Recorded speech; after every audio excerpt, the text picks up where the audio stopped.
방문했습니다.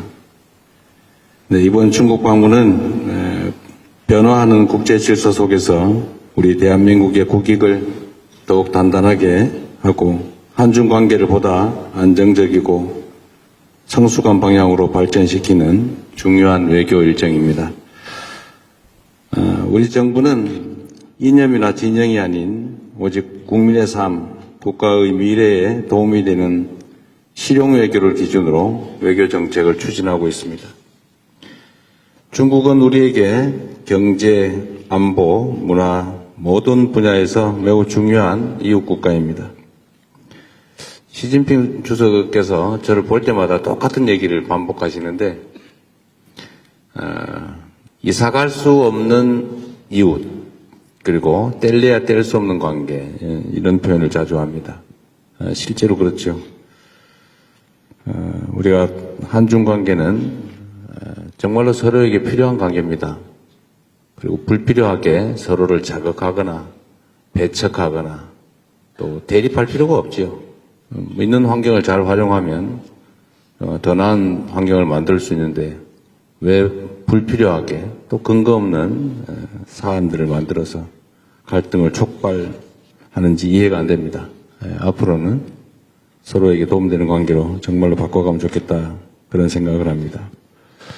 그리고 또 한중 관계라고 하는 게 많이 바뀌었습니다. 기본적인 토대가 과거에는 일종의 수직분업, 우리의 앞선 기술력 또 우리의 자본력을 가지고 중국의 토지와 저렴한 노동력을 활용한 수직적 분업이었다면 이제는 그런 시대가 갔죠. 수평적이고 호혜적인 협력 관계가 정말로 필요한 상태가 됐습니다. 경쟁할 분야는 또 경쟁하고 협력할 영역에서는 협력하는 이를 통해서 실질적 성과를 만들어가는 게 중요하겠다는 생각을 합니다. 협력적 경쟁 또는 경쟁적 협력이 필요한 게 아닌가 싶습니다. 특히 경제협력 분야에서 안정적인 관리, 특히 최근에 문제되는 공급망 협력, 또 한반도 평화와 영내 안정 문제에 대해서 방문 기간 동안에 진지하고 책임 있는 대화가 이루어졌습니다. 대한민국 정부는 한중 관계가 또 어느 한쪽으로 치우치거나 또는 감정에 좌우되지 않도록 상호 존중하고 또 각자 국익을 중심에 두는 원칙 위에서 관리해 나갈 생각입니다. 그리고 동시에 미국, 일본, 아세안, 유럽 등 주요 파트너 국가들과의 관계도 균형 있게 발전시키고 이를 통해서 대한민국 외교의 지평을 넓혀가겠습니다.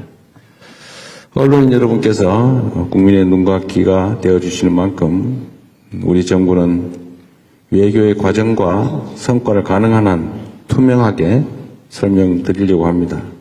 또 국민들께서 이해하실 수 있도록 소통하는 데 최선을 다할 것입니다. 이번 순방과 관련해서 궁금하신 점 또 지적하신 부분이 있으시면 시간은 저는 상관없는데 필요한 말씀이 있으면 해주시기 바랍니다. 네, 정말 고생 많으셨어요. 이번에도 좀 여유있게 일정을 좀 잡아보자고 했는데 겨우 몇 시간 정도 할애한 것 같습니다. 앞으로는 우리 일정팀들이 조금 더 여유있게 해주면 좋겠어요. 저도 못 살겠어요. 너무 힘들었어요. 겨우 저도 한나절 정도 시간이 확보됐던 것 같습니다. 어쨌든 이번 방중은 생각보다 더 많은 진전들이 있었던 것 같습니다. 교감도 많이 이루어졌던 것 같고 또 예를 들면 대립할 수 있는 사안들에 대해서도 아주 원만하게 해소할 수 있는 길을 찾아냈던 것 같습니다. 질문이 있으시면 제가 가능하면 짧게 하려고 노력하는데 그게 잘 안 돼요. 저도 하고 싶은 말이 있기 때문에. 자주 말씀드리지만 기자 간담회라고 하는 게 경찰서 유치장이 취조하는 일은 아니어서 저도 설명을 하다 보니까 길어지고 있는데 또 이를 통해서 우리 국민들께서 직접 이 장면을 보시고 또 들으시면서 판단할 수 있는 여지를 또 갖게 되는 거니까 여러분도 이해를 해주시길 부탁드립니다. 자, 고맙습니다. 네, 말씀 감사합니다. 네. 언론인 여러분, 박수 치면은 무슨 내기라는 소리 듣는 거 아시죠? 박수 안 치셔도 됩니다. 네. 네, 고맙습니다. 네. 네, 박수가 습관입니다. 네. 다음으로 이제 순방 기자단과 대통령님과의 자유로운 질의응답 시간 갖겠습니다. 네. 저희 평소 하는 대로 질문 있으신 분들 손 들어주시면 제가 인지 가능한 대로 바로 마이크 드리겠습니다. 가장 먼저 손 들어주신 옆자리에 앉아 계시죠? 연합뉴스 임형섭 기자님 질문 먼저 받아보겠습니다. 여기 마이크, 이걸로 쓰셔야겠네요. 네, 여기 마이크가 있는 걸 그랬어요. 대통령님 새해 복 많이 받으십시오. 연초부터 정상회의 일정 고생 많으십니다. 저는 좀 전에 이번 방중에서 생각보다 진전이 있다고 말씀을 하셨는데, 문화교류 관련, 민간교류 관련 문화교류, 그 중에서도 한한령 문제를 좀 여쭤보고 싶습니다. 그동안 한한령 때문에 사실상 양국의 문화교류에 많은 제약이 있어 왔는데요. 이번 정상회담을 계기로 조금 이 부분에 개선될 조짐을 좀 느끼셨는지, 그리고 우리 국민들이 구체적으로 어느 시기 정도가 되면 좀 가시적인 성과를 조금 볼 수 있을 걸로 기대하고 계신지 이 부분 질문 드리겠습니다. 네, 이게 꽤 오래된 의제여서 사실 중국 정부는 한한령은 없다 라고 계속 말해왔죠. 그런데 이번에는 좀 표현이 다른 점들이 있었습니다. 석자 얼음이 한꺼번에 언 것도 아닌데 또 한꺼번에 다 녹겠냐, 또 과일은 때가 되면 익어서 떨어진다, 이렇게 직접 시 주석께서 말씀하셨는데 그게 정확한 표현인 것 같습니다. 이제 그렇게 노력하겠다. 근데 어떻게 갑자기 바뀌면 없다고 한 게 있는 게 되잖아요. 그런 점들을 서로 이해해 줄 필요가 있겠다는 생각이 듭니다. 봄도 갑자기 오진 않아요. 시간이 필요하죠. 과정이 필요하니까. 실무부서에서 이제 구체적 협의를 하라고 말씀하셨기 때문에 실제 협의가 이루어질 겁니다. 그리고 가능한 범위 내에서 점진적으로, 단계적으로 또 질서 있게 그들의 표현에 따르면 질서 있게, 유익하게, 건강하게 이 문제는 잘 해결될 겁니다. 조짐 정도가 아니라 이제 명확한 의사표명이라고 저는 생각합니다. 시기나 방식이나 이건 뭐 또 분야마다 또 여러 가지 그 대상의 특성에 따라 좀 달라지겠죠. 무한대로 또 할 수는 없는 게 또 그 사회주의 체제의 또 속성이기 때문에 100% 완전히 또 방치할 수도 없는 그들의 입장도 이해해야 되겠죠. 그래서 구체적 협의가 좀 필요할 겁니다. 너무 서두르지 않고 우리도 지금까지도 뭐 아예 제로 상태로 이렇게 오랜 세월을 보냈는데 조금씩 단계적으로 원만하게 해나가면 될 것 같습니다. 네. 요번에는 좀 이쪽 테이블로 가보겠습니다. 네. 가운데 테이블 계신 SBS 강청화 기자님 먼저. 네.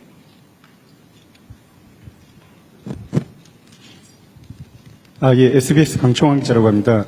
대통령 고생 많으셨습니다. 그리고 한중 정상회담에서 시진핑 주석께서 하신 말이 역사의 올바른 편에 서서 전략적 선택을 해야 한다라고 모두 발언에서 발언을 했는데 역사의 올바른 편이라는 말이 이제 중국에서 자주 쓰는 표현이긴 한데 최근에 이제 뭐 베네수엘라 사태라든지 중일 갈등도 심화되고 있고 이런 부분이 있어서 좀 의미하는 바가 있지 않나, 좀 시사하는 바가 있지 않나 하는 의도가 있는 발언이 아닌가라는 생각이 좀 들었는데 대통령께서는 좀 어떻게 들으셨고 또 회담에서는 또 그 관련된 어떤 이야기가 좀 나왔는지 여쭙고 싶습니다.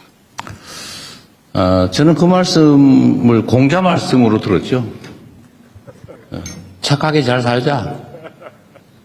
뭐 그런 의미로 저는 이해했습니다. 뭐 특정한 의미를 부여하고 싶은 의도가 있는지는 모르겠는데 우리가 역사적으로 바른 편에 서기 위해서 노력해야 되는 거 맞지요.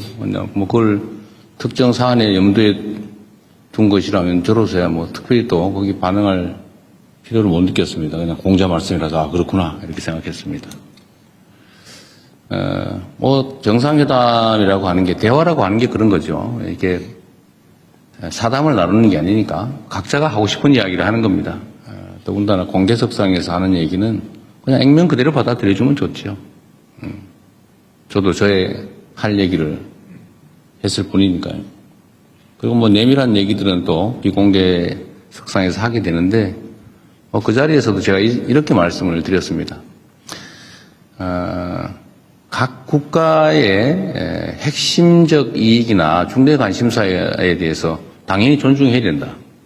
뭐 대한민국의 핵심 이익 당연히 존중받아야죠. 핵잠수함 문제 같은 그런 거 아니겠습니까? 또 중대 관심사에 대해서 존중받아야죠. 우리는 일본과의 관계도 또 중국과의 관계만큼 중요하죠. 그리고 제가 이 얘기도 명확하게 했습니다. 중국의 시진핑 주석은 중국의 국가적 이익을 위해서 최선을 다하고 대한민국 대통령 이재명은 대한민국 국익을 위해서 최선을 다하는 것 아니겠냐. 그러면서도 서로 필요한 부분에서 또 타협하고 조정해 나가는 것이 국가 간 관계다. 뭐 이렇게 직접 내가 말씀드렸죠. 각자가 해야 될 이야기를 하는 자리다. 이렇게 생각해 주면 되겠습니다. 네. 다른 질문 또 받아보겠습니다. 앞쪽 테이블, 이번에는 좀 제일 뒤쪽 테이블로 가볼까요? 9번 테이블이 저한테 가장 멀 것 같은데, 네. 한국일보 이성택 기자님? 네. 제일 멀리 계십니다. 네. 예, 대통령님 안녕하십니까. 새해 복 많이 받으십시오. 저 한국일보 이성택 기자입니다. 이번에 여러 가지 방중 성과가 있었다라는 평가가 나오고 있는데요.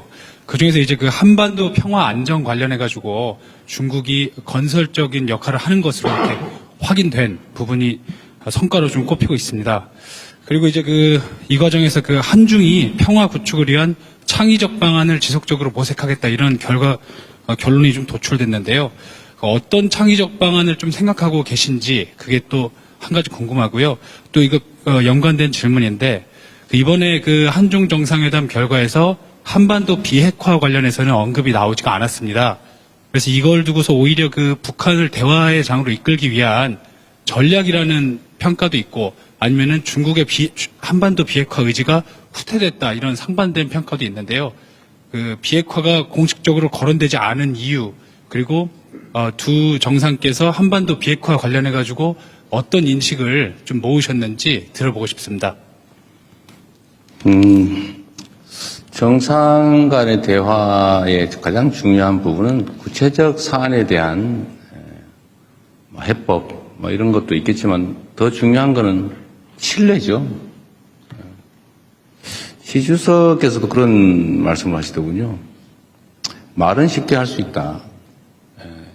행동은 쉽지 않다. 제가 자주 하는 얘기이기도 하죠. 말이야 누가 못합니까?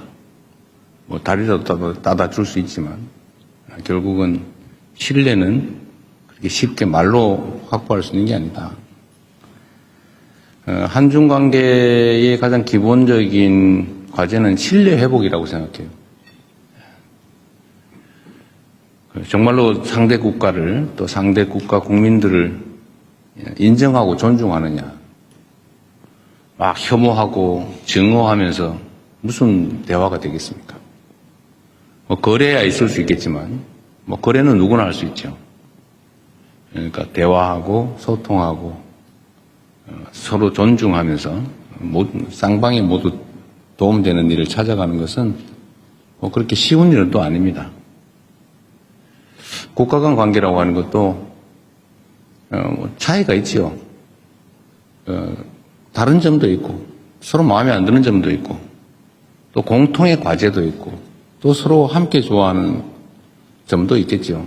그러나 그 차이들은 좀 줄여나가고 또 갈등적 요소는 또 최소화하고 이해하려고 노력하고 또 상대의 입장을 존중하고 또 공통으로 추구하는 가치들에 대해서는 또 함께 힘써 노력하고 또 이러다 보면 관계는 개선이 되겠죠. 큰 방향이 어긋나는 쪽으로 가느냐 또 함께하는 쪽으로 가느냐 이 방향이 중요하지 않습니까? 그 방향에서 제일 크게 영향을 미치는 것은 결국 정상 간의 신뢰 그리고 아주 근본적으로는 각국 국민들의 마인드겠죠.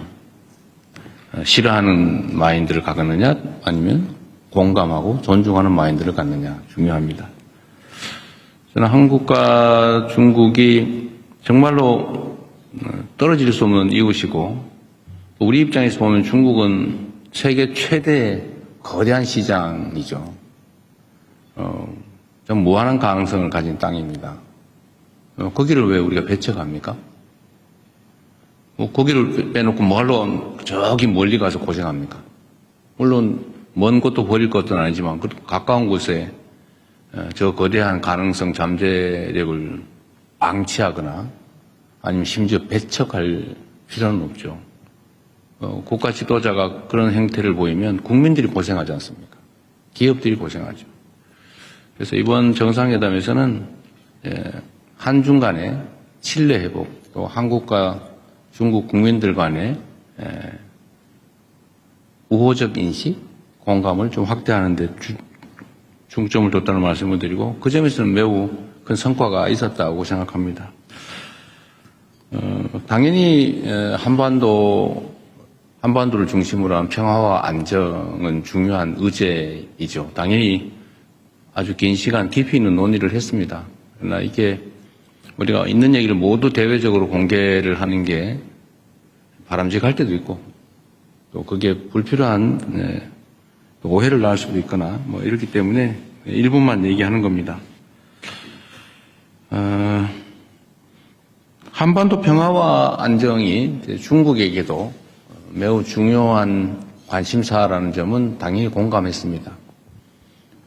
우리 대한민국 입장에서도 국가 존속의 문제, 또 대한민국 성장 발전에 크게 영향을 미치는 중요 의제인 건 또 명백하죠. 제가 중국 측에 요청을 한 게 있습니다. 북한의 핵 문제를 포함해서 한반도의 이 문제에 대해서 좀 중재 역할을 좀 해주면 좋겠다. 우리는 모든 통로가 막혔다. 신뢰가 완전히 제로일 뿐만 아니라 적대감만 있다. 그래서 우리는 노력하지만 지금 현재는 완전히 차단된 상태라서 소통 자체가 안 되니까 중국이 그 중재자 역할을, 평화의 중재자 역할을 좀 해주면 좋겠다. 이렇게 얘기했습니다. 시 주석께서는 지금까지 노력을 평가하고 인내심을 가질 필요가 있다. 이런 얘기를 했습니다. 근데 인내심에 관한 얘기는 시 주석뿐만 아니라 이창 총리도 똑같은 얘기를 하더군요. 인내심 얘기를. 그 말이 맞습니다. 우리가 꽤 오랜 시간 동안에 북한에 대해서 군사적 공격 행위를 했지 않습니까, 사실?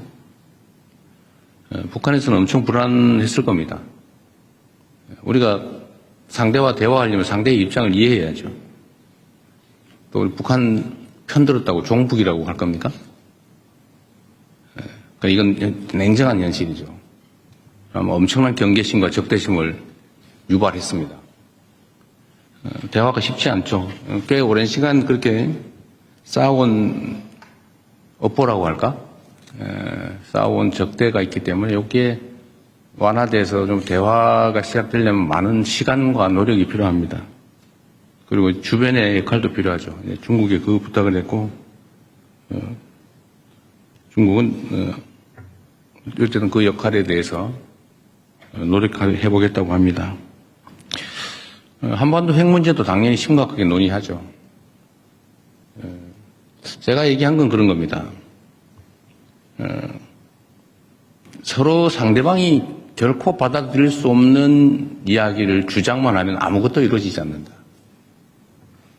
그리고 현실에 입각해서 서로가 수용할 수 있는 합리적인 안을 도출해야 한다.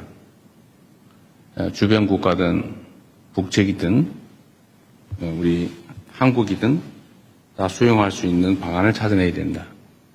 그래서 하나의 공감할 수 있는 사안은 있죠. 예를 들면 북측 입장에서는 체제 안전, 그리고 여기에 미국의 역할이 중요하다. 이거 중국 최고 지도자 모두가 똑같이 얘기하는 겁니다. 뭐 우리도 알고 있죠. 북미 관계가 중요하고 또 북측 입장에서는 여기서는 체제 안전의 문제가 제일 중요하다. 뭐 모두 알고 있는 사실입니다. 여기서 제가 좀 추가로 얘기한 거는 이런 거죠. 지금 이 상황이 계속 방치되는 것 자체가 동북아 또는 전 세계의 손해다. 어떤 손해냐? 끊임없이 핵무기는 추가 생산되고 있다. 끊임없이 대륙간 탄도 미사일 기술은 개선되고 있다. 체제 유지에, 체제 보호에 필요한 만큼의 생산이 이루어진 다음에 추가 생산되는 핵무기는 아마 국경 밖으로 유출될 가능성이 높아진다. 그게 전 세계의 평화와 안정에는 위해인 게 분명하죠. 그게 누구에게 도움이 되느냐? 아무에게 도움이 안 되죠. 또 한반도는 장기적으로는 비핵화해야 되지만 북한 정권 입장에서 지금 핵을 없애는 걸 동의할 수 있겠냐? 뭐 그렇게 하면 좋지요. 근데 되겠냐? 수용할 수 있을까? 제가 보기에는 불가능하다고 생각됩니다. 그러면 그걸 방치할 거냐? 결국 여기서 실현 가능한 모두에게 도움되는 길을 찾아내야죠. 그래서 중단하는 거, 현재 상태에서 중단하는 거, 추가 생산을 하지 않고 국외로 핵물질을 반출하지 않고 더 이상 ICBM 개발을 하지 않는 것만도 이익이니까 그 이익을 포기하는 보상 또는 대가를 지급하고 일단 할 수 있지 않냐. 일단. 단기적으로. 그리고 여기 어느 정도 되면 중기적으로 좀 감축해 나가자. 그리고 좀 길게 봐서 한반도, 핵 없는 한반도, 이거는 포기하지만 말아야 한다. 장기적인 목표로. 그래서 이 단기, 중기, 장기 목표를 가지고 우리가 접근해보자. 이때까지 맨날 얘기했던, 우리가 제안했던 안이죠. 이 점을, 이 진정성에 대해서 북측에 좀 충실하게 설명을 해달라라는 부탁을 했습니다. 그렇게 끊임없이 또 시간을 갖고 노력해 봐야 되겠죠. 안 하는 것보다 나으니까. 또 해야 되니까. 이런 점에 대해서 중국 측에 공감이 있었다는 말씀을 드립니다. 정말로 많은 노력이 필요해요. 그리고 여기에는 우리 대한민국 국민 여러분의 또 인내와 이해도 필요합니다. 여기에 자꾸 정략적인 이유를 붙여서 자꾸 흔들고 발목 잡고 이러면 아무것도 안 됩니다. 점점 더 상황은 나빠질 뿐이죠. 상황 개선을 위해서 좀 힘을 모아주시면 좋겠다는 말씀을 드립니다. 네, 뭐 중요하고 복잡한 의제에서 말이 좀 길었네요. 네, 말씀 잘 들었습니다. 이번에는 제 마음대로 여성 기자분에게 좀 우선권을 드리겠습니다. KBS 손서영 기자님. 네.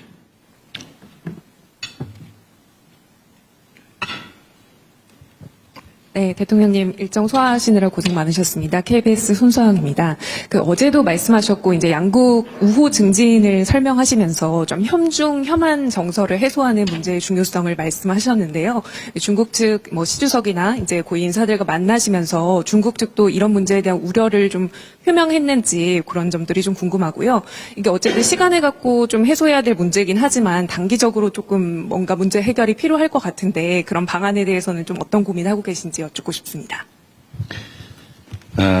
뭐 말씀드린 것처럼 가까운 이웃이고 떠날 수 없는 관계이고 거대한 잠재력인데 우리가 배척하고 피하면 우리 손해죠.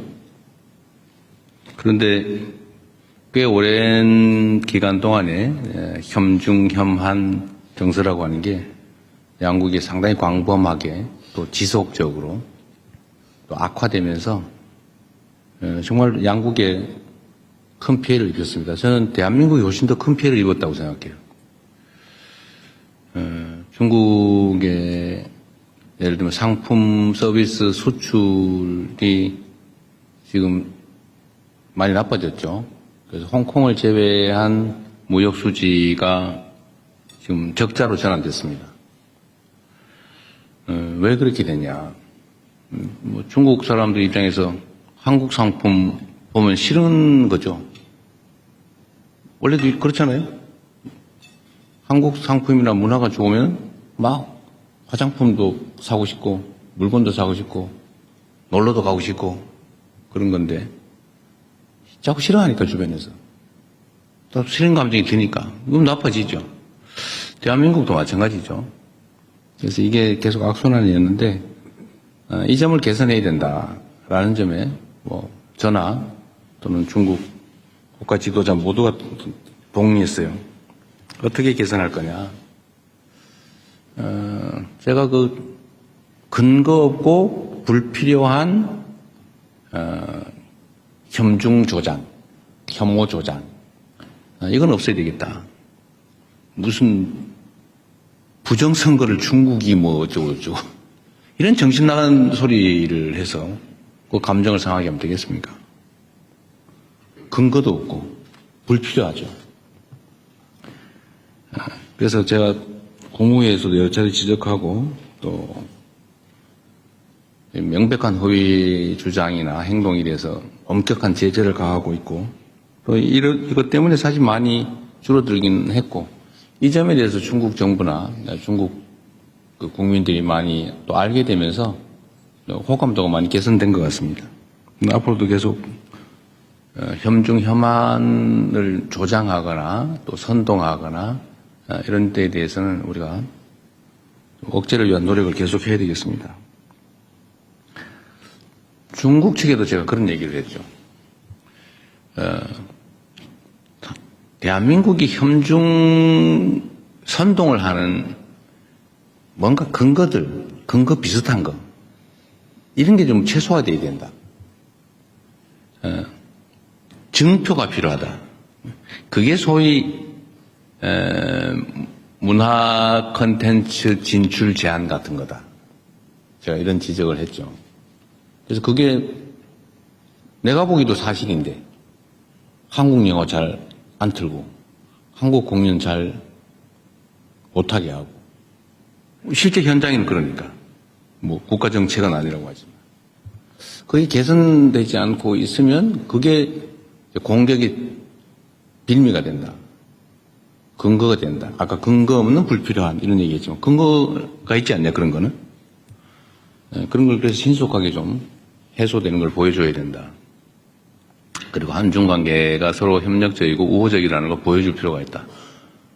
그래서 제가 이것도 지방 균형 발전 차원에서 우리나라 사람들이 팬더 좋아하는데 저 광주에 우치동물원이라고 국가 제2동물원이 있대요. 국가동물원이 있는데 그 제2동물원이 있답니다. 그래서 저 지방에 국가동물원이니까 광주 우치동물원에 팬더나 한 쌍 보내주면 어떻겠냐. 그럼 뭐 실무 협의를 한번 해보기로 해서 지금 아마 하고 있을 겁니다. 그래서 이런 근거들이 좀 필요하다. 그래서 혐중 혐한 정서 문제는 이제 각 국가 차원에서 좀 해소하기 위한 구체적인 또 실질적인 노력이 필요하다는 점에 서로 공감하고 앞으로 실제로 진척이 좀 될 겁니다. 제가 이 점도 이제 중국 측이 얘기를 해줬는데 이게 계속 이제 중국에 대한 악감정 계속 늘어나고 있었거든요. 좋아하냐 싫어하냐 이런 거 물어보잖아요 국민들한테. 근데 이게 이제 좀 방향이 전환이 됐어요. 작년 아마 제가 취임한 이후부터 좀 전환이 되는 것 같습니다. 이게 아마 여러분도 보셨을 텐데 여론조사상으로 중국에 대한 국가 인식이 개선이 됐어요. 중국 국민들에 대한 그 인식도 많이 또 개선됐다고 합니다. 다행스럽죠. 이제 방향을 좀 바꿨으니까 많이 개선되지 않을까 싶고 좀 가속도를 붙여야 되겠다는 생각하고 있습니다. 여러분도 좀 도와주시기 바랍니다. 네, 네. 다음 질문 또 받겠습니다. 여기 좀 안간 또 저쪽으로 좀 한번 가보겠습니다. 네, 동아일보 박훈상 기자님. 네.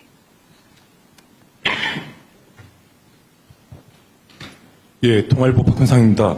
그 한중 양국 정상이 매년 만남을 이어가자는 공감대를 형성했다고 하는데 어떻게 공감대를 만드셨는지 그리고 매년 회담을 어떤 방식으로 진행하실지 궁금합니다.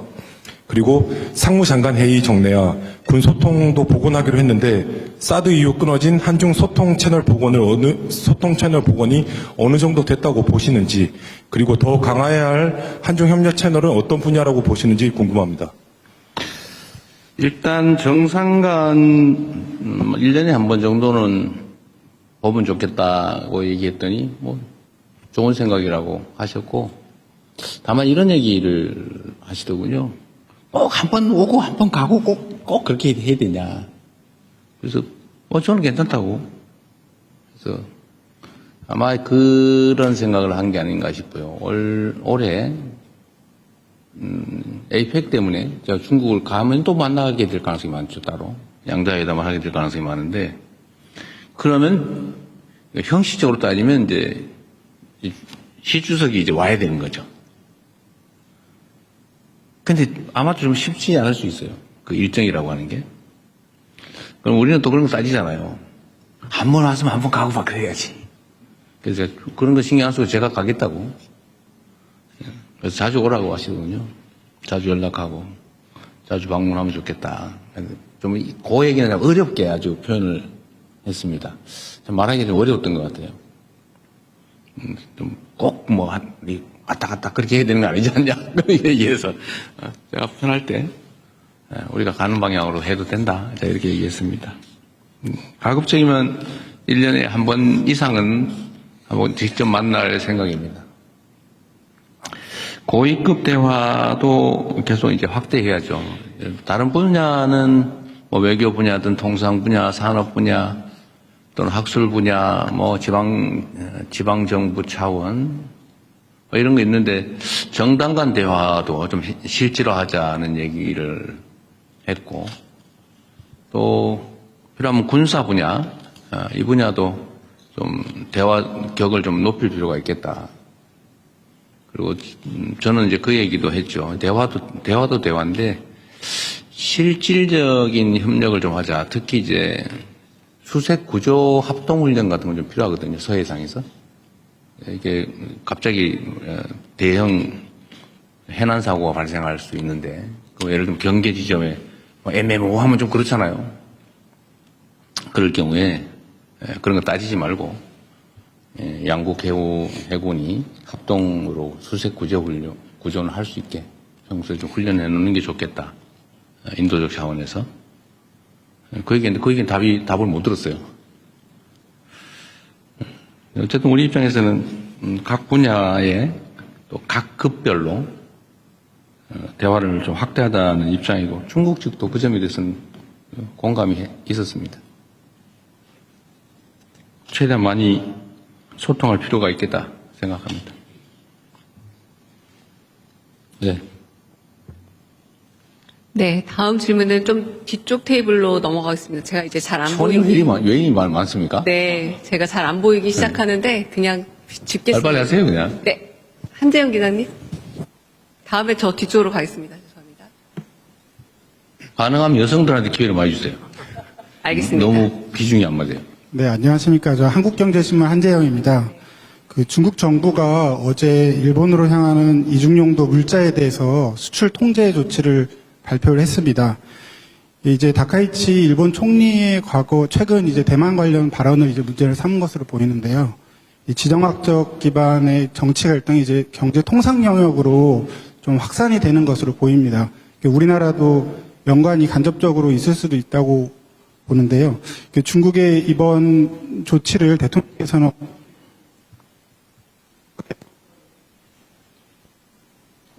어떻게 평가를 중일 간의 갈등을 대통령께서 좀 적극적으로 중재하실, 또 특히 이제 경제 통상 영역에 있어서 갈등을 중재하실 또 생각이 있으신지 궁금합니다.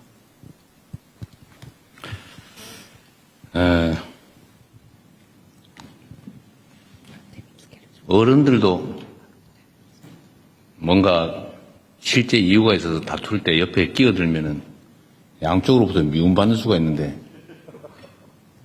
상황을 잘 보고 정말 우리의 역할이 필요할 때, 또 실효적일 때, 의미 있을 때 하겠지만, 지금은 우리가 할 수 있는 게 매우 제한적으로 보여집니다. 나설 때 나서야지, 안 나설 때 나서면 별로 도움이 안 될 수도 있어요. 자, 때가 되면, 또 상황이 되면 또 할 수 있는 역할을 찾아보겠습니다.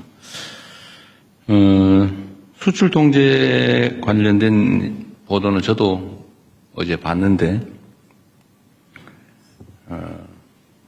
이 동북아시아의 평화와 안정, 또 연대와 협력은 매우 중요하죠. 또 한편으로 우리는 안타까운 역사를 가지고 있습니다. 또 그 안타까운 역사 때문에 우려도 많지요. 역사적 경험이라고 하니 그렇지 않습니까? 그래서 이 지금 문제된 수출 통제 문제는 매우 복합적이고 뿌리가 깊죠. 그래서 그냥 하나의 현상처럼 보이지만 그 현상만으로는 설명할 수 없는 매우 복잡한 문제입니다. 일단은 원만하게 신속하게 잘 해결되길 바랍니다. 그리고 이게 또 단기적으로 보면 우리가 가공 수출하는 데에 또 연관이 있을 수 있죠. 꽤 복잡합니다. 또 장기적으로 볼 때 이게 어떤 영향을 미치게 될지도 속단하기가 어렵죠. 일단은 상황을 예의주시하고 우리가 어떤 상황을 직면하게 될지 이 점에 대해서 면밀하게 점검하는 그런 단계다. 구체적으로 여기에 대해서 이렇게 하겠다 저렇게 하겠다 말하기가 좀 쉽지 않은 상황입니다. 잘 해결되기를 바란다는 말씀 드리는 걸로 일단은 넘어가겠습니다. 네. 이번에 여성 기자분, 네. 장윤선 기자님, 네. 네, 대통령님 고생 많으십니다. 새해 복 많이 받으십시오. 네, 질문 드리겠습니다. 길거리 중계하다가 제재당했다는 소문이 있던데. 네, 맞습니까? 그 소문이 거기까지 갔습니다. 네, 좀 별걸 다 제재- 듣고 있어요. 네, 사실 인민대회당에서 시진핑 주석과 셀카를 찍으신 세계 네. 최초의 정상이 아닌가라는 생각이 좀 듭니다. 대통령께 여쭙고 싶은 것은 좀 정치적 상상력과 관련된 것인데요. 사실 우리는 5년마다 대통령이 바뀌기 때문에 지난 30년 한중 관계를 결산해 볼 때 처음에는 발전기였다가 조정기를 거쳐서 사실상 갈등기를 거쳤습니다. 이후에 이제 미래의 한중 협력 30년의 상, 이를테면은 흔들리지 않는 협력 관계가 가능할지, 특히 여기 살고 있는 제중동포들 같은 경우에는 그 정권이 바뀔 때마다 또 삶에 상당히 큰 영향을 받기 때문에 대통령께서 생각하시는 어떤 정치적 상상력을 좀 말씀을 좀 해주시면 좋을 것 같습니다.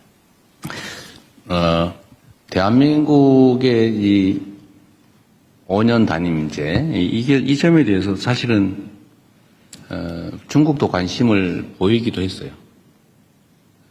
어떤 거냐면, 이거 지속성을 담보할 수 있냐, 뭐 그런 얘기예요. 사실 그 말도 일리가 있죠. 앞으로 어떻게 될지 어떻게 아냐 그런 거예요. 이게 일본도 사실은 일당이 계속 집권을 하고 있죠. 우리 주변 국가들을 보면 거의 대부분 그래요. 근데 우리는 이제 어쨌든 5년 단임제인데 과거에는 그런 진폭이 그렇게 크진 않았던 것 같습니다. 예를 들면 뭐 김대중, 뭐 김영삼, 노태우 뭐 이렇게 쭉 흘러온 그 과정들을 보면 그렇게 진폭이 특히 대외 관계에서는 진폭이 크지 않았던 것 같아요. 그런데 최근에 전체적으로 진폭이 커졌는데 대외 관계에서 이 상상 이상의 급변이 있었던 겁니다. 황당무계했을 거예요, 주변에서. 이제는 어떻게 믿지? 지금 얘기를 잘하면 나중에는 어떻게 될지 어떻게 믿나? 뭐 이렇게 된 것 같습니다. 미국에 똑같은 현상이 있다고 제가 들었거든요. 미국도 대외 정책 분야는 민주당이 집권하든 공화당이 집권하든 큰 변화가 없다. 그리고 외교 안보 분야에 관한 한 큰 차이가 없다. 어느 당이 집권하든. 근데 최근에는 엄청나게 다르다고 해요. 우리는 가장 최근의 경험으로는 완전히 천당과 지옥을 왔다 갔다 해버려가지고 뿌리끝이 흔들려 버린 거죠. 대외 정책이. 특히 동북아 부분은 그런 것 같아요. 더 심한 것 같습니다. 이 점에 대한 우려가 있는 건 사실이에요. 이번에 우리가 한중 관계 개선에 이제 양자가 정말 일치된 생각을 가지고 있고 또 그러기 위해서 실제로 노력하는 거죠. 중국 입장에서도 한국의 존재가 정말 중요하거든요. 그런데 한국이 이거 보니까 어느 날은 토끼였다가 어느 날은 갑자기 이리가 되었다가 막 이래버리면 불편하잖아요. 그렇게 지속적인 정책 결정하기 어렵죠. 그러면 어떡하겠어요? 할 수 없지. 운명이죠. 그래서 제가 이 점에 대해서는 이렇게 얘기를 했습니다. 물론 그런 불안정함 때문에 정책 결정이나 국가 간 관계를 수립하는데 참 어려움이 있는 건 이해한다.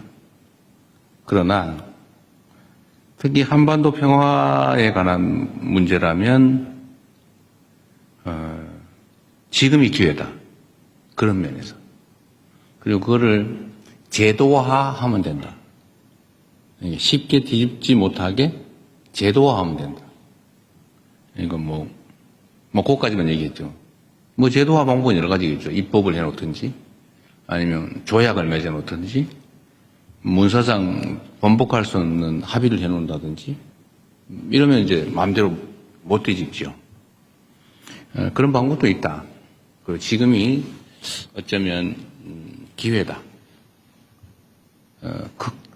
좀 미국 대통령도 매우 실용적인 사람, 현실주의자, 실용주의적인 사람이고 한반도 핵 문제를 현실적으로 실용적으로 해결할 생각을 가지고 있는 사람이고 나도 그렇고 중국도 그랬으면 좋겠고 이런 측면에서 좋은 기회 아니겠냐 이런 얘기를 했던 겁니다.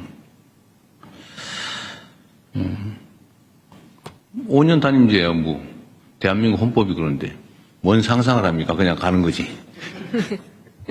네. 그러나 저는 그런 걸 믿죠.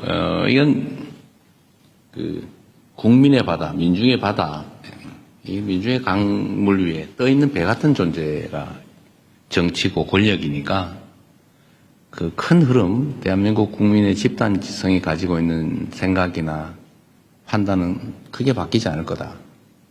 더군다나 이번 내란 사태를 겪으면서 그냥 맡겨놓으면 안 되겠구나 라는 생각도 했을 거기 때문에 어떤 체제가 되든 간에 우리 국민들이 기대하고 또 원하는 세상을 향해서 좀 부침 흔들림은 있겠지만 계속 나아갈 거라고 믿습니다.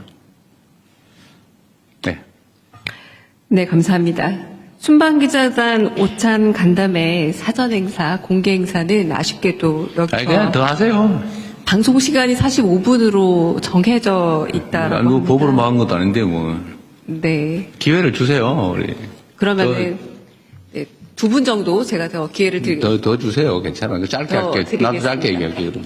저기 네 먼저 이슬기 기자님 먼저 네.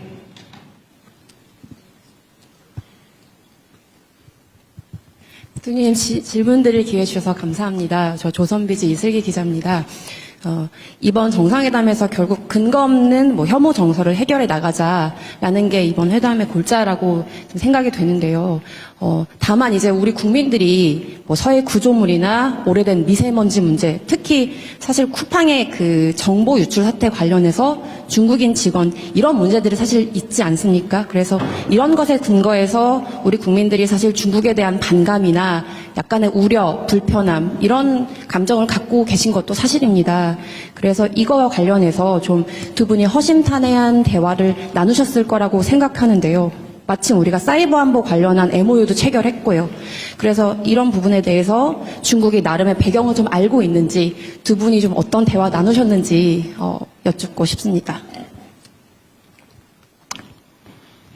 근거 없고 불필요한 혐오 선동에 대해서 우리가 경각심을 가지고 엄히 제재해야 된다는 점은 뭐 명백하죠.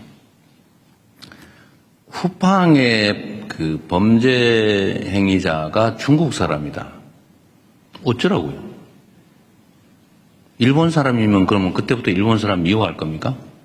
그러면 쿠팡에 그 미국 사람 있으면 이제 미국 무지하게 미워해야 되는데 그건 왜 안 하는 거예요, 도대체? 그 아무런 그야말로 그것도 근거 없는 얘기죠.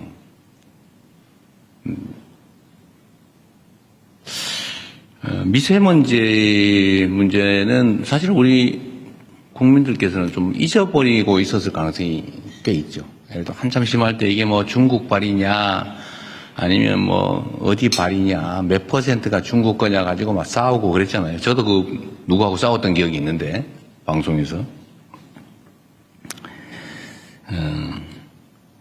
근데 이런 걸 가지고 감정적으로 대응할 일은 아니죠.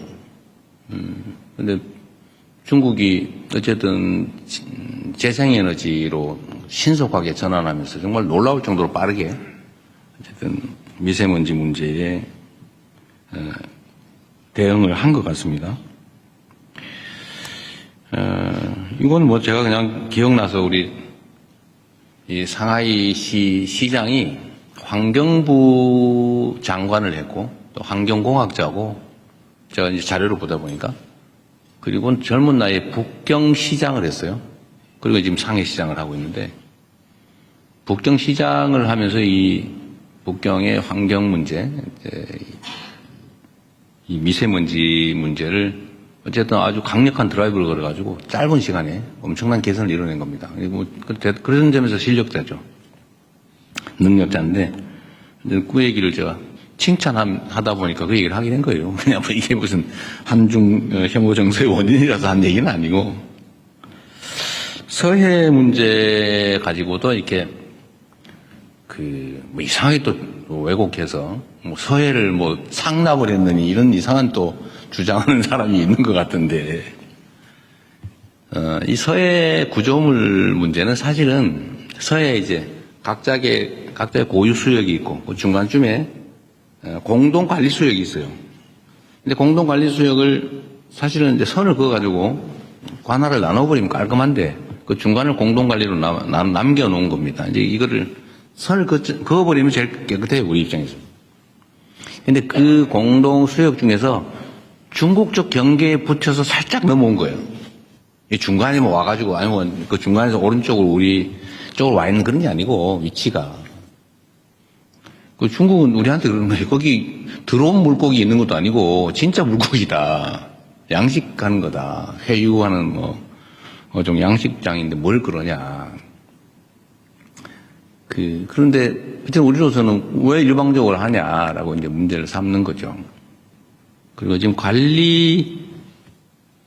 좀 양식장 시설이 2개 있다 그러고 그걸 뭐 관리하는 시설이 또 있다고 그래요. 근데 관리하는 시설은 그건 뭐 철수할게 이래가지고 아마 옮기게 될 것 같아요. 일단 그건 옮기자. 그럼 뭐 자꾸 논란이 되니까. 그런데 우리 입장에서는 그냥 편하게 중간을 정확하게 그냥 그어버리자. 당신들 마음대로 써라. 그 안에서. 지금 그 얘기를 이제 실무적으로 하기로 한 거예요. 그럼 깔끔하잖아요. 그리고 뭐 그 선에서 우리 쪽으로 넘어오는 것도 아니고 그쪽에 실제 그쪽 수역에 근접해 있는 공동 수역인데 그래서 깔끔하게 정리합시다. 라고 한 겁니다. 그렇게 하기로 했어요. 이제 어떻게 할지 실무 협의를 하기로 했습니다. 그래서 문제의 원인을 제거하자. 이렇게 정리하면 되죠. 근거 없고 필요 없는 불필요한 이런 문제는 정말 우리 언론 여러분께서도 정리들을 가끔씩 한 번씩 해주세요. 중간적 입장에서. 뭐 언론이 입장이 중요하잖아요. 누구 편 들어가지고 왜곡 조작하려고 하는 게 아니지 않습니까? 정치 집단도 아니고. 뭐 정치 집단이 그러는 거야 이해하지만.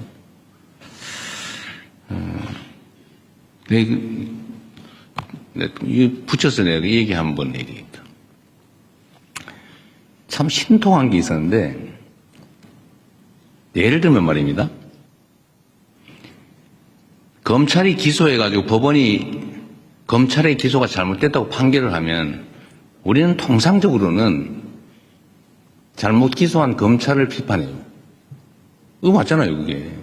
왜냐하면 최종 판단권은 법원이 가지니까. 그런데 희한하게 거기에 이재명이나 민주당이 관계가 되면은 법원이 판단이 잘못됐다고 검찰을 두둔해요. 그 이상하지 않습니까? 왜 항소 안 했냐고 따져요. 기소한 걸 잘 탓해야지. 왜 법원이 판결을 잘못했다고 항소해서 법원의 판결을 뒤집으라고 합니까? 이게 완전히 중립성을 벗어난 거죠. 기준이 정말 그때마다 달라요. 언제는 잘못 기소했다. 무리한 기소다. 원래 무죄 나면 무리한 기소라고 비평하는 거 아니에요? 무리한 기소? 항소하겠다면 혼내야지 오히려. 법원의 판결이 잘못된 게 아니면. 그런데 묘하게 그 검찰이 항소 안 한다고 말이지. 왜 항소 안 했냐고 비난을 해요. 이게 문제다 이거죠. 그래서 이게 서 있는 걸 이렇게 똑바로 안 쓰고 이밖에 삐딱하게 써있으니까 세상이 삐딱하게 보이나 그런 생각이 들 때가 있습니다. 특히 이런 혐중, 혐한 이런 것들이 국민 경제에 엄청 피해를 주잖아요. 무슨 도움이 됩니까? 손해는 국민들이 받죠. 장사 안 되고 물건 안 팔리고 화장품 진짜 지금 같으면 중국을 석권해야 되는 거 아닙니까? 근데 안 팔리잖아요. 중국에서. 그러니까 엄청나게 손해보고 있는데 그럴 필요가 없다. 그게 공인으로서 해야 될 일 아니겠나 싶습니다. 네, 또. 네, 정말 이번엔 그냥 제가 마지막 질문으로. 다 하라고 그러세요. 뭐 10년에 할 일도 없는데 뭐. 네, 그럼 뭐 식사 시간 줄여서 저희가 그냥 가겠습니다. 밥은 후다닥 먹기로 하고. 네, 제가 저쪽에 잘 안 보이는데요. 네, 정환보 기자님이십니까? 네. 안녕하십니까. 경향신문 정원보 기자입니다. 저는 약간 가볍지만 또 의미 있는 질문을 좀 했으면 하는데요. 이번 방중 기간에 강윤정 대변인께서는 백미라는 표현까지 쓰셨는데 샤오미폰 셀카가 되게 국내에서도 화제가 될 걸로 알고 있습니다. 그래서 어떻게 보면 석자 얼음이 한 2자 정도 줄지는 않았을까 싶은 생각이 있는데 대통령께서 주신 선물 외에 사실 석사자상 같은 경우도 간송미술관에서 사실 금액으로 따질 수 없는 엄청난 가치가 있었던 걸로 아는데 반대로 중국 측에서는 저희한테 준 내용이 이제 펑리위안 여사 CD 말고는 알려진 게 없습니다. 그래서 그에 관해서 좀 말씀 듣고 싶습니다. 네. 우리 정한보 기자님 의외로 그 선물 물량에 관심이 많으신 것 같아요. 이 선물은 마음이 중요한 거 아닌가요? 뭐 그건 지적도 일리가 있죠. 근데 우리 선물 교환할 때 보니까 그쪽에는 준비를 많이 했는데 우리가 너무 준비를 적게 해가지고 미안한 생각이 들던데요. 그때 우리 너무 정말 그쪽에 준 거에 비하면 너무 약소해가지고 우리가 너무 소심했나 이 생각이 들었습니다. 공식 선물. 석사자상은 이 간송 선생이 일제 시대 때인가요? 그때 일본에서 매우 비싼 가격으로 샀다고 해요. 그리고 그분이 언젠가 중국에 돌려줘라라고 유언을 했다고 하더라고요. 그래서 그 간송미술관 측이 중국 측에 이렇게 돌려주려고 오랫동안 노력을 했다고 합니다. 노력을 했는데 그 절차가 잘 진행이 안 됐대요. 네, 마침 제가 그 얘기를 들어서 중국 측에 돌려주자. 이게 이 한중일 동북아의 이 역사 문제는 사실은 저는 이제 현실이 너무 어려우니까 좀 과거는 직시하되 미래를 향해 가자라고 해서 그걸 일부러 막 부각하거나 그러고 싶지는 않은데 그래도 제자리를 좀 찾아주자. 서로 각자가 있을 자리에 있자라는 의미로 관송미술관이 굳이 돌려주고 싶다는데 이번에 그냥 우리도 좀 생색도 좀 내자라고 해서 제가 좀 밀어붙여가지고 급하게 추진된 거예요. 근데 중국 측에서 그 전문가들이 몇 명이 와가지고 급하게 왔어요. 왜냐하면 진짜인지 아닌지 감식을 해야 되니까. 와서 확인을 하더니 진짜라고. 이게 왕궁에 빛이 돼서 이게 뭘 지키든 애군을 막든 그게 맞다. 이 성체 재질도 그렇고 기법도 그렇고 맞다. 그래서 이제 급하게 실물은 못 주고 돌려주는 사진만 찍어서 돌려주는데요. 저는 이게 이제 각자 제자리에 라고 하는 걸 좀 상징적으로 보여주고 싶었죠. 중국도 중국이 우리한테 줄 거는 내가 보니 아무 사례가 없더라고요. 뭐 있으면 깨서 푸바오라도 줘라. 제가 그렇게 한 겁니다. 푸바오라도 빌려줘라. 우리가 중국에서 우리 걸 뺏어간 건 또 가져간 거 없으니까 별로. 그런 의미였습니다. 각자 제자리에. 샤오미폰은 이거 가지고 또 왜 중국 물건 선전해 줬냐, 친중이냐 또 그런 사람 있는 것 같아요.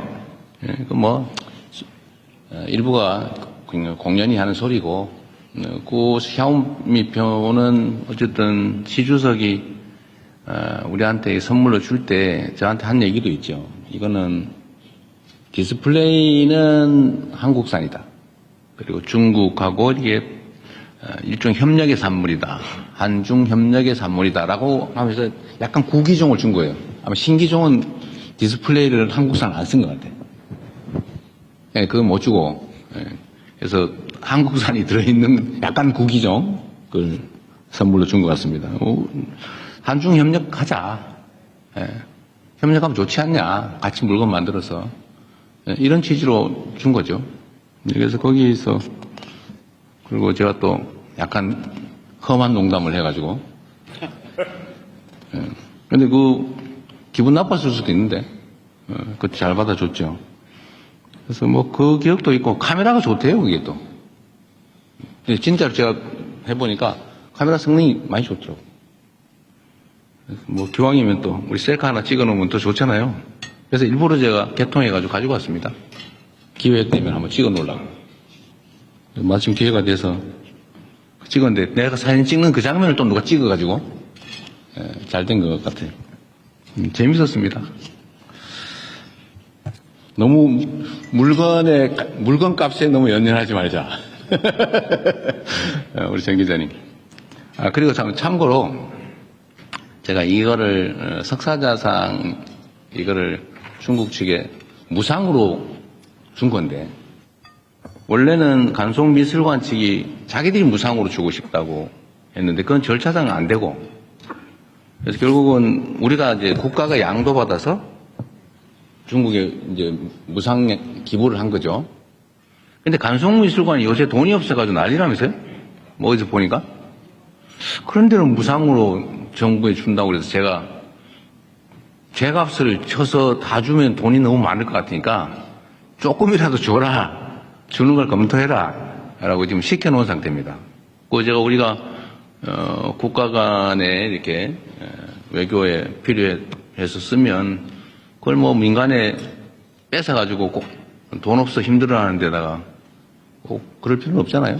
그래서 제가 일정 정도는 보상을 해주는 걸 검토하라고 시켜놓은 상태입니다. 근데 법률적으로 가능한지 그럼 뭐 적정한 게 어느 정도인지는 또 두고 봐야 되겠죠. 근데 나라가 뭐 민간이 가지고 있는 거를 그냥 속된 말로 뺐다시피 공짜로 받아서 뭐 그럴 필요 없잖아요. 대한민국의 경제력, 재정력 수준이. 그래서 적정하게 가치를 주는 방법을 찾는 중입니다. 네. 네, 정말 이제 마지막 질문 받겠습니다. 이상호 기자님이 벌떡 일어나셔가지고, 네, 이상호 기자님. 네. 질문 마지막으로, 네. 네, 받겠습니다. 대통령님 고생 많으셨습니다. 고발뉴스 이상호 기자라고 합니다. 통상 대통령께서 말씀하시면 이 공간이 꽉 차는 느낌이 있는데 오늘도 참 많은 기사거리를 주셔서 감사합니다. 근데 오늘은 좀 허전해 보입니다. 왜냐하면 대통령께서도 무척 고생하셨지만 이번만큼은 특히 우리 영부인의 활약이 좀 두드러졌던 것 같습니다.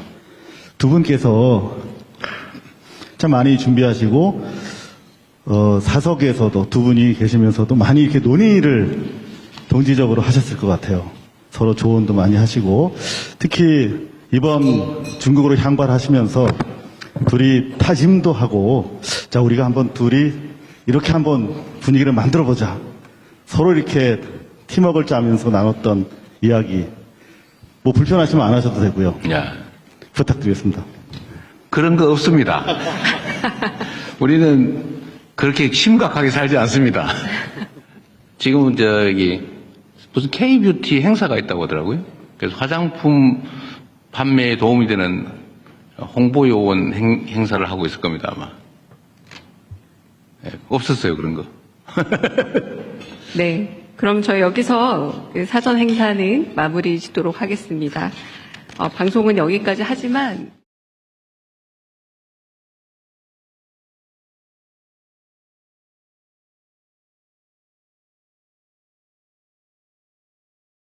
이번 순방에 많은 지지와 관심을 보내주신 국민 여러분께 그리고 이 자리에 함께하고 계신 언론인 여러분들께 감사 말씀 드립니다. 덕분입니다. 그럼 이재명 대통령님의 인사 말씀 듣겠습니다. 네, 우리 기자단 여러분, 한 6개월 이상 이렇게 짐짝 실려 다니듯이 다니다가 처음으로 이렇게 같이 식사하는 것 같아요. 하여튼 고생 많으십니다. 그리고 새해 복 많이 받으시고요. 좋은 보도를 통해서 우리 국민들에게도 대한민국에도 새로운 희망을 만들어 주시기 바랍니다. 새해가 되자마자 첫 외교 일정으로 중국을 방문했습니다. 네, 이번 중국 방문은 변화하는 국제 질서 속에서 우리 대한민국의 국익을 더욱 단단하게 하고 한중 관계를 보다 안정적이고 성숙한 방향으로 발전시키는 중요한 외교 일정입니다. 우리 정부는 이념이나 진영이 아닌 오직 국민의 삶, 국가의 미래에 도움이 되는 실용 외교를 기준으로 외교 정책을 추진하고 있습니다. 중국은 우리에게 경제, 안보, 문화 모든 분야에서 매우 중요한 이웃 국가입니다. 시진핑 주석께서 저를 볼 때마다 똑같은 얘기를 반복하시는데 이사갈 수 없는 이웃 그리고 뗄래야 뗄 수 없는 관계 이런 표현을 자주 합니다. 실제로 그렇죠. 우리가 한중 관계는 정말로 서로에게 필요한 관계입니다. 그리고 불필요하게 서로를 자극하거나 배척하거나 또 대립할 필요가 없지요. 있는 환경을 잘 활용하면 더 나은 환경을 만들 수 있는데 왜 불필요하게 또 근거 없는 사안들을 만들어서 갈등을 촉발하는지 이해가 안 됩니다. 앞으로는 서로에게 도움되는 관계로 정말로 바꿔가면 좋겠다 그런 생각을 합니다. 그리고 또 한중 관계라고 하는 게 많이 바뀌었습니다. 기본적인 토대가 과거에는 일종의 수직 분업, 우리의 앞선 기술력 또 우리의 자본력을 가지고 중국의 토지와 저렴한 노동력을 활용한 수직적 분업이었다면 이제는 그런 시대가 갔죠. 수평적이고 호혜적인 협력 관계가 정말로 필요한 상태가 됐습니다. 경쟁할 분야는 또 경쟁하고 협력할 영역에서는 협력하는 이를 통해서 실질적 성과를 만들어가는 게 중요하겠다는 생각을 합니다. 협력적 경쟁 또는 경쟁적 협력이 필요한 게 아닌가 싶습니다. 특히 경제협력 분야에서 안정적인 관리, 특히 최근에 문제되는 공급망 협력, 또 한반도 평화와 영내 안정 문제에 대해서 방문 기간 동안에 진지하고 책임 있는 대화가 이루어졌습니다. 대한민국 정부는 한중 관계가 또 어느 한쪽으로 치우치거나 또는 감정에 좌우되지 않도록 상호 존중하고 또 각자 국익을 중심에 두는 원칙 위에서 관리해 나갈 생각입니다. 그리고 동시에 미국, 일본, 아세안, 유럽 등 주요 파트너 국가들과의 관계도 균형 있게 발전시키고 이를 통해서 대한민국 외교의 지평을 넓혀가겠습니다. 언론인 여러분께서 국민의 눈과 귀가 되어주시는 만큼 우리 정부는 외교의 과정과 성과를 가능한 한 투명하게 설명드리려고 합니다. 또 국민들께서 이해하실 수 있도록 소통하는 데 최선을 다할 것입니다. 이번 순방과 관련해서 궁금하신 점 또 지적하신 부분이 있으시면 시간은 저는 상관없는데 이러한 말씀이 있으면 해주시기 바랍니다. 네, 정말 고생 많으셨어요. 이번에도 좀 여유있게 일정을 좀 잡아보자고 했는데 겨우 몇 시간 정도 할애한 것 같습니다. 앞으로는 우리 일정팀들이 조금 더 여유있게 해주면 좋겠어요. 저도 못 살겠어요. 너무 힘들어서. 겨우 저도 한나절 정도 시간이 확보됐던 것 같습니다. 어쨌든 이번 방중은 생각보다 더 많은 진전들이 있었던 것 같습니다. 교감도 많이 이루어졌던 것 같고 또 여러 예를 들면 대립할 수 있는 사안들에 대해서도 아주 원만하게 해소할 수 있는 길을 찾아냈던 것 같습니다. 질문이 있으시면 제가 가능하면 짧게 하려고 노력하는데 그게 잘 안 돼요. 저도 하고 싶은 말이 있기 때문에.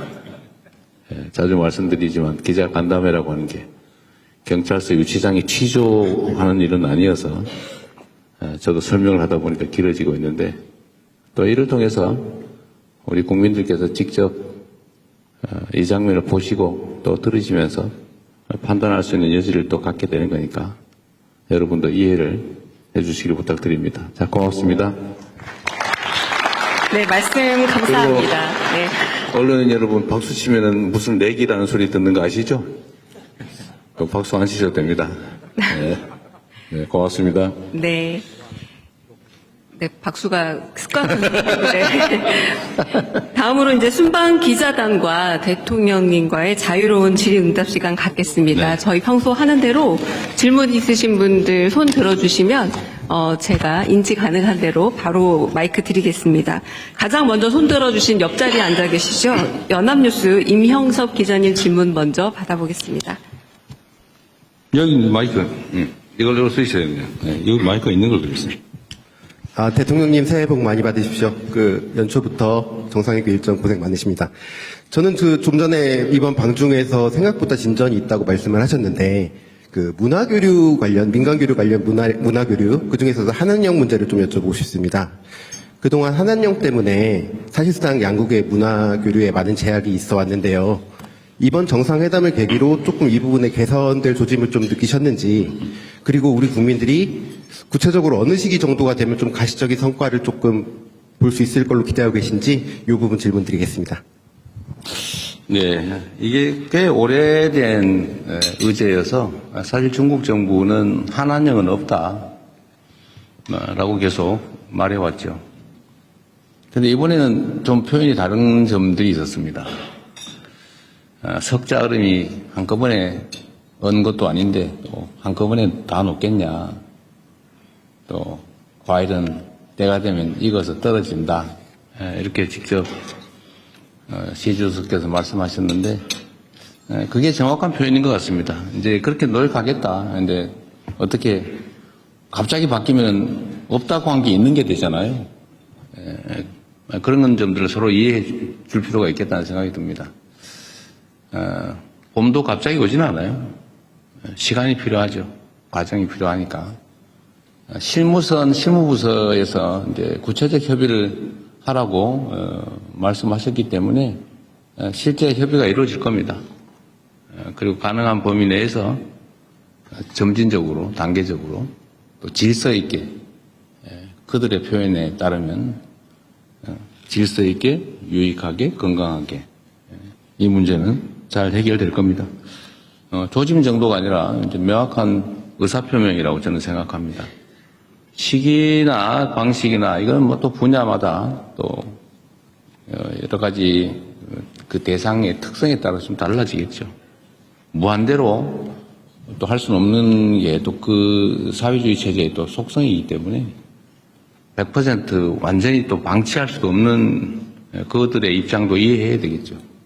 그래서 협의가, 구체적 협의가 좀 필요할 겁니다.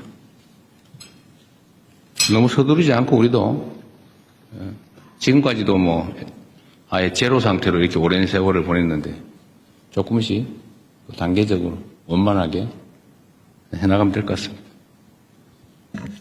네. 요번에는 좀 이쪽 테이블로 가보겠습니다. 네. 가운데 테이블 계신 SBS 강청환 기자님 먼저. 네.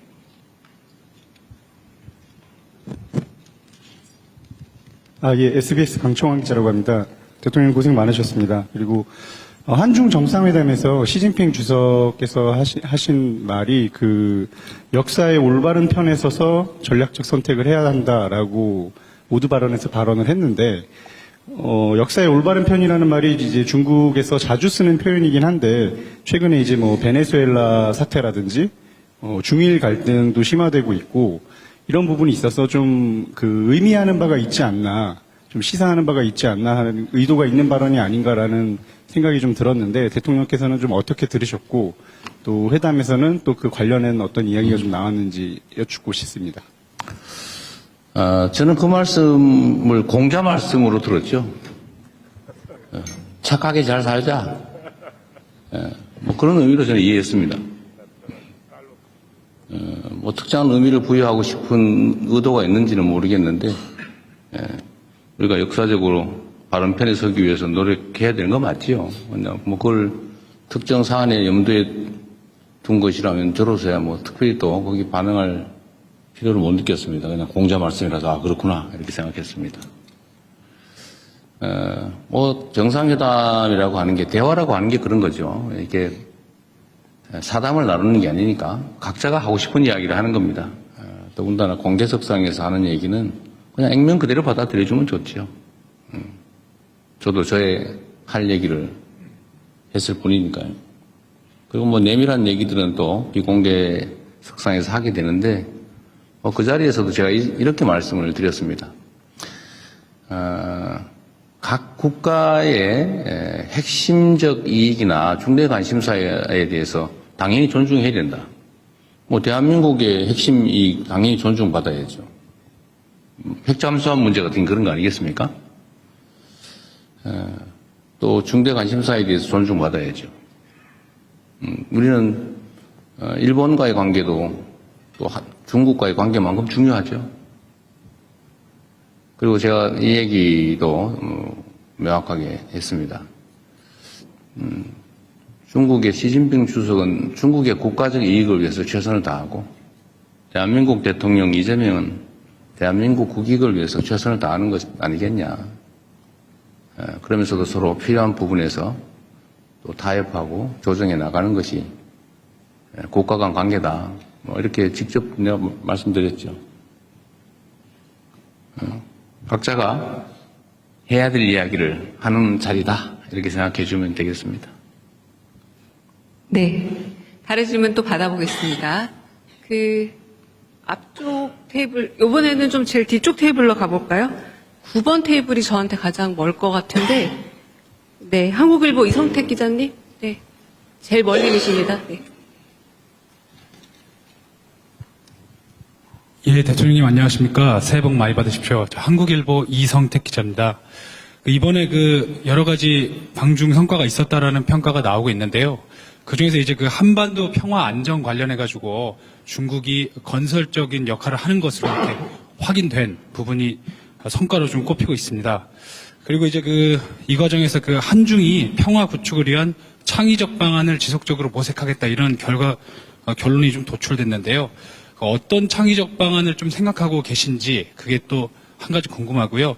또 이거 연관된 질문인데 이번에 한중 정상회담 결과에서 한반도 비핵화 관련해서는 언급이 나오지가 않았습니다. 그래서 이걸 두고서 오히려 북한을 대화의 장으로 이끌기 위한 전략이라는 평가도 있고 아니면은 중국의 한반도 비핵화 의지가 후퇴됐다 이런 상반된 평가도 있는데요. 비핵화가 공식적으로 거론되지 않은 이유 그리고 두 정상께서 한반도 비핵화 관련해 가지고 어떤 인식을 좀 모으셨는지 들어보고 싶습니다. 정상 간의 대화의 가장 중요한 부분은 구체적 사안에 대한 해법 이런 것도 있겠지만 더 중요한 것은 신뢰죠. 시 주석께서도 그런 말씀을 하시더군요. 말은 쉽게 할 수 있다. 행동은 쉽지 않다. 제가 자주 하는 얘기이기도 하죠. 말이야 누가 못합니까? 다리라도 따다 줄 수 있지만 결국은 신뢰는 그렇게 쉽게 말로 확보할 수 있는 게 아니다. 한중 관계의 가장 기본적인 과제는 신뢰 회복이라고 생각해요. 정말로 상대 국가를 또 상대 국가 국민들을 인정하고 존중하느냐. 막 혐오하고 증오하면서 무슨 대화가 되겠습니까? 거래야 있을 수 있겠지만, 거래는 누구나 할 수 있죠. 그러니까 대화하고 소통하고 서로 존중하면서 쌍방이 모두 도움되는 일을 찾아가는 것은 그렇게 쉬운 일은 또 아닙니다. 국가 간 관계라고 하는 것도 차이가 있지요. 다른 점도 있고 서로 마음에 안 드는 점도 있고 또 공통의 과제도 있고 또 서로 함께 좋아하는 점도 있겠죠. 그러나 그 차이들은 좀 줄여나가고 또 갈등적 요소는 또 최소화하고 이해하려고 노력하고 또 상대의 입장을 존중하고 또 공통으로 추구하는 가치들에 대해서는 또 함께 힘써 노력하고 또 이러다 보면 관계는 개선이 되겠죠. 큰 방향이 어긋나는 쪽으로 가느냐 또 함께하는 쪽으로 가느냐